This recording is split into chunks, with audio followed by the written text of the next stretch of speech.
What if?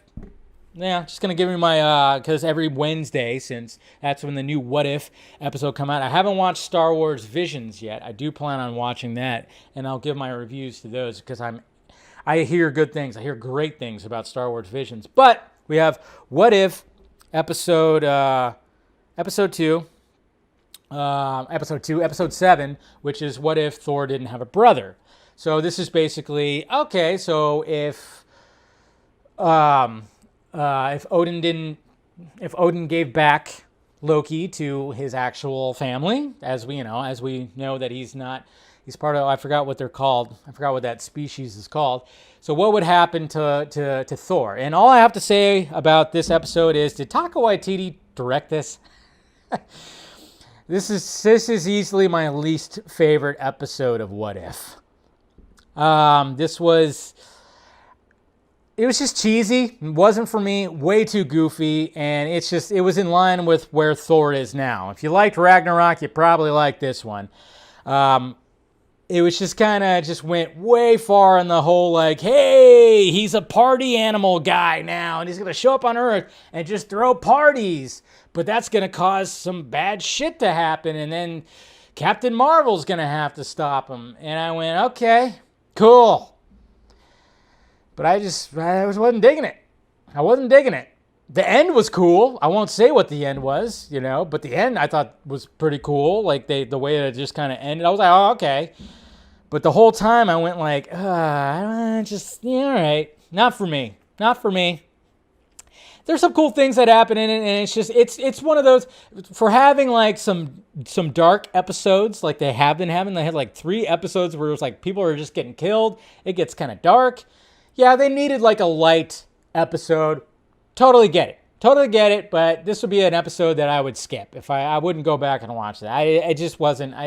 It was a little too goofy, a little too Ferris Bueller. I don't know. It was like, with Thor, you're cleaning things up for your mom. Okay, it just got a little too cringy right there. So, yeah.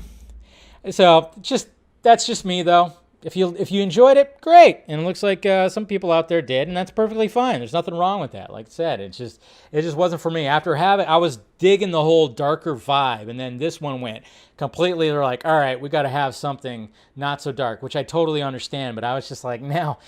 I'm like, I was looking at the end. Taka, did he direct this? It's very Taka. Yeah.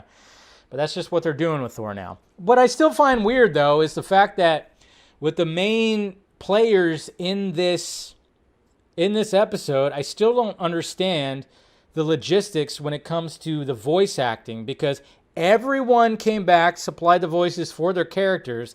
I mean, yeah, there's smaller ones that weren't there, but I'm talking about the main people in this, the essential Avengers, I guess you could say.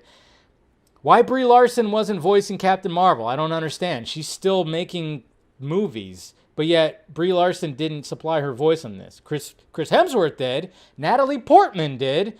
Kat Dennings came back. I mean, I don't understand when it comes to what's happening with the whole voices and stuff like that. So, I don't know. It was just that. That's one thing I want to like ask about. And then we, of course, saw that little exchange, that little awkward exchange when Dave Bautista said they'd never asked him to come back and do Drax, which, Drax does make an appearance in this episode, and we know that it's not him, but it was like a one-off kind of thing. It wasn't like he wasn't like part of the main story at all. But I just kind of wonder like why Brie Larson didn't. They don't want to pay him. Nah, I guess so. But that doesn't make sense. She's like making Captain Marvel 2 right now, Miss Marvel, whatever, the Marvels, whatever. Sounds like a stupid fucking TV sitcom, but I just don't understand that. It's just interesting. Yeah, but hey, that's just what it is. To be honest, like I like the first Thor. I think it's great.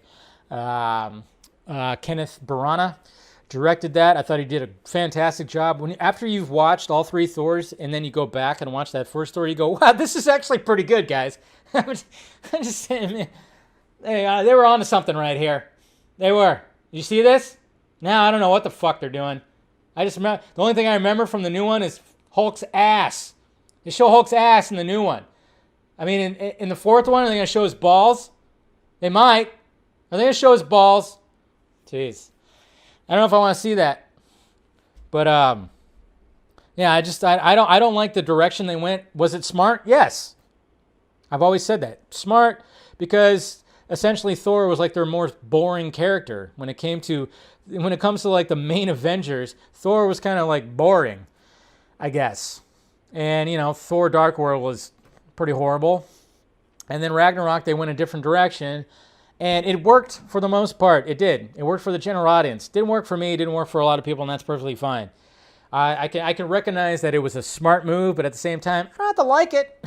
And then this episode very much showed that kind of where they took the character right there. So, yeah. So not every movie. Watch the first one again, Jose. I guarantee you might appreciate it. Okay, you might appreciate it just a little bit more. You just might. So, anyways, that's my thoughts on the What If episode about what if Thor didn't have a brother, or didn't have Loki as a brother, even though Loki is still in this episode. And it's interesting what they do with him too. Anyways.